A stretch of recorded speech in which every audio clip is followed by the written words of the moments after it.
نحمده ونصلي على رسوله الكريم أما بعد فأعوذ بالله من الشيطان الرجيم بسم الله الرحمن الرحيم رب اشرح لي صدري ويسر لي أمري واحلل عقدة من لساني يفقهوا قولي۔ السلام علیکم ورحمۃ اللہ وبرکاتہ۔ عمر بالمعروف نہی عن المنکر چینل کی ڈیلی ایپیسوڈ سیریز کے ساتھ آپ کے ہوسٹ ہارون آپ کی خدمت میں حاضر ہیں۔ آج جو میں موضوع جو ٹائٹل لے کے آیا ہوں، جس موضوع پہ میں نے بات کرنی ہے وہ ہے عمر بالمعروف نہی عن المنکر، کیونکہ یہ چینل کا نام ہے اور آج کا موضوع بھی یہی ہے۔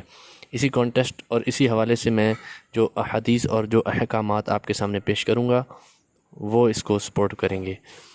موضوع جو ہے عمر بالمعروف نہی عن المنکر، اس کا معنی ہے نیکی کی تلقین کرنا، نیکی کا ساتھ دینا، نیکی کو پروموٹ کرنا، نہی عن المنکر برائی کو روکنا، برائی کے کاموں سے دور بھاگنا، برائی کی حمایت نہ کرنا اور برائی کو اپنے زور سے طاقت سے روکنا۔ اس موضوع کے کانٹیسٹ میں چند احادیث پیش کروں گا اور اس احادیث کے سپورٹیو احکامات آپ کو بتاؤں گا۔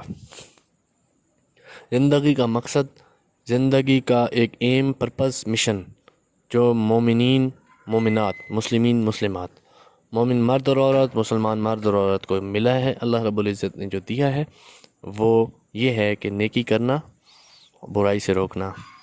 اسی کانٹیسٹ میں ایک حدیث میں آپ کے سامنے لے کے آ رہا ہوں جو کہ مشہور اسکالر ڈاکٹر اسرار احمد نے نقل کی ہے، اور اس کے سننے کے بعد بھی اگر بندے کی آنکھ نہ کھولے تو انسان اس دنیا کے مقصد سے غافل ہے۔ وہ اپنے ایک ذاتی ایک سرکمفیرنس میں پھنسا ہوا ہے، ایک کمزور جالے میں، شیاطین کے ایک انحصار میں پھنسا ہوا ہے، اور جب تک اس سے نہیں نکلے گا وہ اپنی اصلاح نہیں کر سکتا اور اپنے مقصد پہ کامیاب نہیں ہو سکتا اور آخرت کو صحیح معنوں میں آخرت نہیں بنا سکتا۔ چلیے اس حدیث کی طرف۔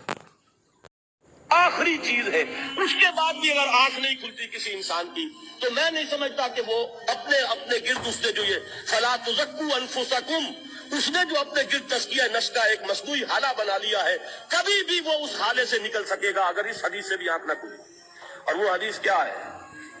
مولانا اشرف علی تھانوی نے اس کو اپنے جو خطبات جمعہ ہیں ان میں نقل کیا ہے، بیہقی کی روایت ہے۔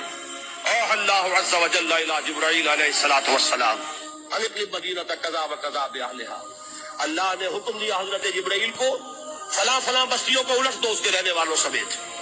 قال فقال، حضور نے فرمایا، اس پر حضرت جبرائیل نے عرض کیا بارگاہ خدابندی میں، ان فیہا عبدک فلانا لم یعصک طرفۃ عین، پروردگار اس بستی کو الٹ دوں، اس میں تو تیرا فلاں بندہ بھی ہے جس نے کبھی پلک جھپکنے جتنی دیر بھی معصیت میں بسر نہیں کی۔ اب آپ اندازہ کیجئے، یہ جو ہے نا اپنے آپ کو رگڑنا اور مانجنا اور پوری زندگی رگڑنے میں اور مانجنے میں لگا دینا۔ ہم بعض بزرگوں کے تذکرے میں سنتے ہیں اتنے اللہ والے تھے، اتنے اللہ والے تھے کہ ان کا گھوڑا بھی کوئی مشکوک دانہ نہیں کھاتا تھا، اور وہ خود جو ہے وہ انگریز کی عدالت میں بیٹھے ہوئے اور انگریز کی نوکری کر رہے تھے۔ یہ ہے وہ میکروسکوپک اور مائکروسکوپک کا عدم توازن۔ طاغوت کی چاکری کر رہے ہیں، انگریز کی ملازمت کر رہے ہیں، انگریز کے قانون کی تنفیذ کے اندر اعلی کار بن رہے ہیں، لیکن ذاتی تقویٰ اور ذاتی نیکی اور ذاتی للہیت جو ہے اس کا معیار یہ ہے کہ ان کا گھوڑا بھی مشکوک چارہ اور مشکوک کھانا نہیں کھا سکتا۔ یہ ہے وہ عدم توازن، اس کو نوٹ کیجیے گا، جس کو کہ اس حدیث میں محمد الرسول اللہ صلی اللہ علیہ وسلم نے واضح کر دیا کہ حضرت جبرائیل عرض کرتے ہیں کہ اللہ فلاں بستی کو الٹ دوں، اس میں تو تیرا فلاں بندہ بھی ہے جس نے پلک جھپکنے جتنی دیر بھی معصیت میں بسر نہیں کی۔ ذاتی نیکی کا اس سے اونچا کوئی مقام کوئی شخص مجھے اگر بتا سکے تو میں اس کا مرید ہو جاؤں گا۔ اس سے اونچا کوئی مقام ہوگا کہ آنکھ جھپکنے دیر بھی کسی نے معصیت میں بسر نہیں کی، ذاتی نیکی کی معراج۔ لیکن حکم کیا ہوا بارگاہ خداوندی سے؟ قال فقال، حضور نے فرمایا، اللہ تعالیٰ نے حکم دیا جبرائیل کو، اطلب علیہ وعلیہ، الٹو اس بستی کو، پہلے اس بدبخت پر پھر دوسروں پر۔ تقوی کا اعلیٰ سطح کا ایک معیار اور تقوی کا اعلیٰ سطح کا ایک لیول جو ہے وہ گناہ سے ایک لمحے کے لیے بھی گناہ میں نہ رہنا اور گناہ نہ کرنا ہے۔ اس کے باوجود بھی اگر ایک شخص پر اللہ رب العزت کی طرف سے عذاب آ رہا ہے تو کیا وجہ ہو سکتی ہے؟ سمجھیں ذرا اسے۔ کیوں؟ فَإِنَّ وَجْهُ لَمْ يَتَمَّعْرْ فِي سَاعَةً قَطْ، اس لیے کہ اس کا چہرہ کبھی میری غیرت میں سرخ نہیں ہوا، اس چہرے کا رنگ نہیں بدلا۔ بے غیرت انسان، بدیاں پھیلتی رہیں، میرے دین کو روندا جاتا رہا، میری شریعت کی دھجیاں بگڑتی رہیں، عوامر کا مذاق اڑایا جاتا رہا۔ نواہی کے لیے دنیا کے اندر جن چیزوں سے میں نے روکا، اس کے لیے فلسفے تراشے گئے۔ نبی اکرم صلی اللہ علیہ وسلم آخر دو جہاں کے لیے گستاخانہ خاکے بنائے جاتے رہے، اور یہ لگا رہا مست رکھو ذکر فکر صبح گاہی میں اسے، یہ سوائے ذاتی اپنے اس اصلاح کے اور ذاتی تقویٰ کے اور ذاتی نیکی کے اور ذاتی عبادت گزاری کے یہ میدان میں نہیں آیا، اس کا خون نہیں کھولا کبھی، اس کے چہرے کا رنگ متغیر نہیں ہوا، لہذا یہ دوہرا مجرم۔ یہ ہے وہ تصور جو یہاں پر نوٹ کیجئے۔ ہاں، اس کے یہ معنی بھی نہیں ہے کہ نماز بھی نہیں پڑھ رہے، روزہ بھی نہیں رکھ رہے، اقامت دین کے کارکن ہیں، فرض نماز آ گئی ہے وہ چلی جا رہی ہے، جماعت کا کوئی اہتمام نہیں ہے۔ اب یہ دو انتہائیں ہیں، ایک انتہا یہ کہ وہ تزکیہ نفس جو ہے اسی میں وہ رگڑنے اور مانجنے کا عمل جاری ہے، ایک یہ کہ اس کا سرے سے کوئی تعلق ہی نہیں۔ both the extremist stages are not allowed۔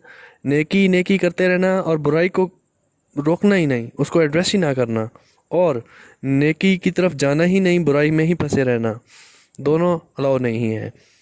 حدیث ہے ادخلوا فی السلم کافہ، دین میں پورے طریقے سے داخل ہو جائیں۔ اس سے مراد یہ ہے کہ نیکی کو لپکیں، دوڑیں اور برائی سے دور بھاگیں، اور اس کا مطلب یہ نہیں ہے کہ خود تو بھاگیں اور اوروں کو چھوڑ دیں گڑھوں میں اور ظلمت میں، نہیں، اوروں کو بھی ساتھ لے کے چلیں۔ اپنی ذات سے بحث ہی نہیں، کیفیت وہ ہو گئی ہے جو یہود کی آئی ہے قرآن مجید میں کہ تامرون الناس بالبر وتنسون انفسکم وانتم تتلون الکتاب، کیا تم لوگوں کو نیکی کا حکم دیتے اور اپنے آپ کو بھول جاتے؟ یہ دوسری انتہا ہے۔ پھر وہی بات عرض کروں گا، وہی بال سے زیادہ باریک اور تلوار کی دھار سے زیادہ تیز راستہ ہے جس پہ چلنا ہوگا، کہ نہ یہ ہو کہ وہ مبالغہ ہو رہا ہو، اپنی ذاتی اسلام میں تو مبالغہ کی حد تک آگے جا رہے ہیں، اور دوسرے یہ کہ اپنے دین کی تبلیغ و اشاعت، اقامت دین کی جدوجہد، اس کا کھانا ہی نہیں کھولا زندگی میں۔ اس سے مراد یہ ہے کہ ایک برائی میں پڑی ایک سوسائٹی ہے جس کو جب تک صاف نہ کیا جائے تو اس میں صفائی کا کام نہیں ہو سکتا، اس میں اچھی چیزیں نہیں لگائی جا سکتی۔ جب تک اس سوسائٹی کو غلیظ اور گندگی اور غلاظت سے، ویسٹ سے ڈسپوزل نہ کیا جائے گا، تب تک اس جگہ پر گارڈنز اور اچھے اچھے منصوبے نہیں بنائے جا سکتے۔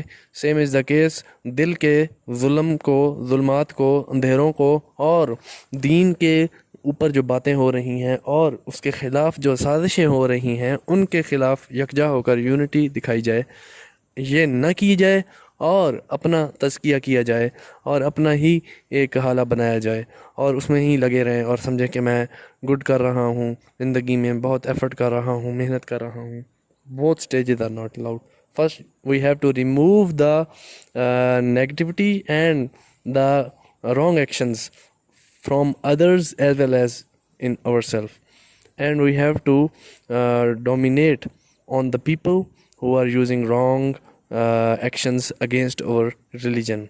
جبکہ اگر ان کے ریلیجن پر بات آتی ہے تو وہ یکجا ہو کر ایک احتجاج کرتے ہیں اور ان کی احتجاج کو ویلیو بھی دی جاتی ہے، جبکہ مسلمان یونٹی نہیں دکھاتے اور یکجا نہیں ہوتے۔ تو بات اس طرح ہے کہ دونوں خانوں کو کمپلیٹلی ایڈریس کیا جائے گا، نیکی کریں گے لیکن ساتھ ساتھ برائی سے روکیں گے۔ آج کا موضوع تھا امر بالمعروف نہی عن المنکر، نیکی کی تلقین کرنا اور برائی سے روکتے رہنا، یہ مقصد حیات ہے جو کہ اللہ رب العزت نے انسان کو عطا کیا ہے۔ تو اس پر انشاءاللہ چلتے رہیں گے۔ آپ ہماری ویڈیوز سے افادہ ہونا چاہتے ہیں تو مزید آپ چینل کو سبسکرائب کر لیں اور بیل آئیکن کو کلک کر لیں تاکہ آپ کو مزید انفارمیشن اور مزے کی ویڈیوز ملتی رہیں۔